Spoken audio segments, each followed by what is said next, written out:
Our main outreach program is TASK, T-A-S-K. It stands for Teaching and Saving Kids. So what we do, we get with the older ones and we help them rehabilitate. We help them change their lives and get them to buy into the vision of TASK. Even the ones that's not ready to come out of the streets can agree with, we need to teach and save our kids. There's not one gangbanger that ever said that they want to see their kid go down the same road that they go down. Even though they may raise them wearing the same colors and all of that, we all hope our kids do better. We don't want our kids to follow our footsteps. We don't want our kids getting shot, spending long prison terms. We want our kids to go to college. We want our kids to go to military. And so what we use is the concept of TASK, teaching and saving kids. When I teach the class in the prisons, one of my first questions to the group when I start every class is, how many here would love to see your children or your nieces and nephews to follow your footsteps? I've never gotten a yes, because nobody wants that. It's a lifestyle that you accept, and sometimes you may even like, but we know it's a bad lifestyle. We know it's a bad road. And so we use the concept of teaching and saving our nieces, our nephews, our children, our little homies. We use that concept to get it to buy in, and that's on every level. I can use that concept on a 21-year-old kid that's in the gang. He's got some kids younger than him that's looking up to him.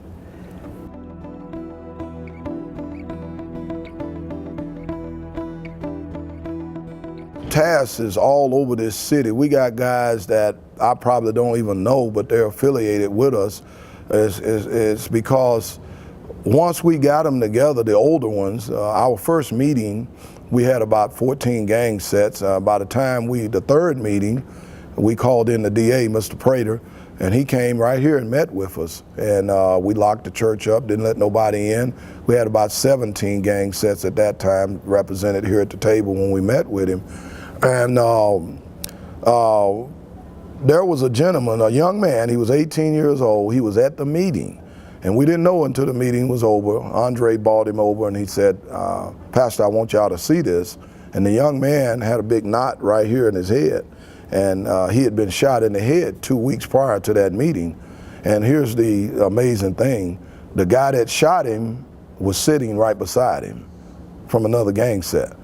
And the little kid, he says, he's not a kid now, but at that time, he's 18 years old.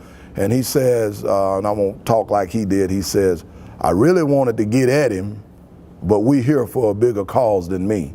And when he said that, I almost broke down. I'm thinking, this kid, 18 years old, he sees the vision.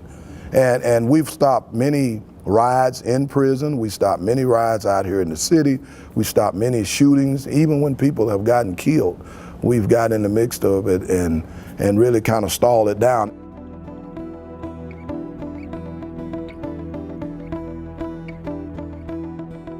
The prison population has changed due to gangbanging. It used to be for old people. Older guys went to prison. Now you got kids in prison. I mean, some kids are not even 18 years old. They've already been certified as an adult, and they're in prison. They can be 16 years old down there with people that's been in the pen for 30, 40 years. So we're in the prison for a few reasons. Number one, the kids are in prison. A lot of them got mustaches, but they're kids. And so we got to go to where they are. You got to capture the audience, you know, and they may not listen out here because they're too busy doing what they do, but we got a better chance to at least sit them down and let them listen to what we're trying to promote. And in most cases they do, because the older guys have already bought in. And so we're in the prisons because that's where they are. Number two, that's where a lot of your shot callers are, the guys that have the influence in their particular sets. That's where they are. And so we go in there and we can actually have good conflict resolution out here by using somebody in there.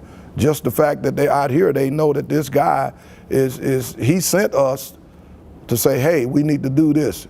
We need to work on this. Let's try to calm this down. And if it comes from somebody that they have respect, they're more apt to listen to us. I give them all one common goal. If you're in the pen, if you're in prison, First of all, we establish one common goal that every man can agree with and that every man wants. And you know what that is? Going home. If I can help you go home sooner, would you listen to me for a few minutes? Not one man in prison will say no. I don't care what race they are, what gang set they're from. If you can help me go home and you're telling me all I need to do is hear what you got to say, I got time. I'm not going anywhere no time soon, so why wouldn't I listen to you? Yeah, we in prison, we are more effective in there than we are really out here because they're more apt. We got whites, blacks, Native Americans, Hispanics.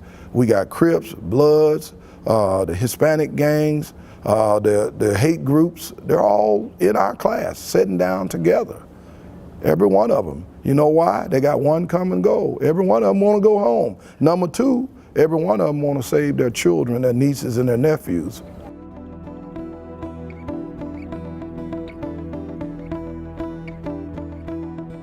At some point in every gang member's life, if he or she lives long enough, whether they're in prison or in the free world, they're going to do what I call age out. They're going to get to the point where their focus change, their priorities change, they start having children. And so naturally, you don't want to bring that violence to your home. You don't want to endanger your children. And then you want to be able to go to their ball games no matter where it's at. You know, you want to be able to go to their schools. So you kind of age out. You just get tired. You get tired of getting shot up. You get tired of getting shot at. You get tired of doing prison time, jail time.